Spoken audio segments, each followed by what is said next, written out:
USS Chanel Maroc.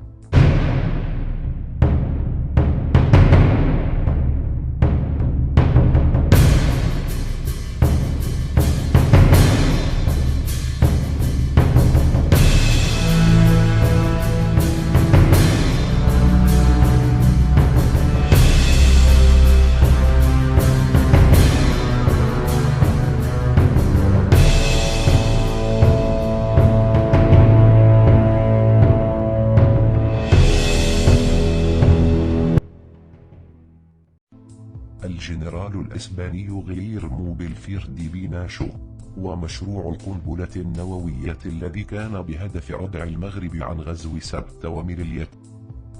كتاب مشروع إيسليرو، عندما كانت إسبانيا ستمتلك أسلحة نووية، وهو كتاب يتحدث عن مساعي هذا البلد الأوروبي إلى امتلاك أسلحة نووية خلال الستينيات والسبعينيات من القرن الماضي، وكان بهدف ردع المغرب عن كل مغامرة عسكرية ضد مدينتي سبت وميليليا المحتلتين، وكذلك لاكتساب قوة في المجتمع الدولي.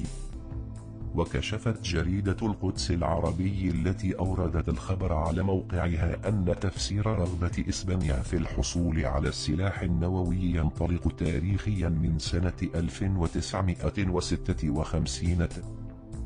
تاريخ استقلال المغرب عن إسبانيا وفرنسا، وكذلك من تصور للرئيس الفرنسي شارل دي غول. بدأ يطالب باستعادة الصحراء المغربية ومدينتي سبت وميليليا المحتلتين، ووقعت مواجهات تزعمها جيش التحرير المغربي، وانتهى قادة إسبانيا إلى ضرورة تطوير السلاح النووي لمنع المغرب من شنهجوم على الأراضي التي كانت تحت سيطرة إسبانيا، وهي الصحراء وسبته ومليلي. شكرا جزيلا على اختياركم هذا المقطع. للمزيد من التفاصيل حول هذا الموضوع، الروابط هناك في أسفل هذا الفيديو.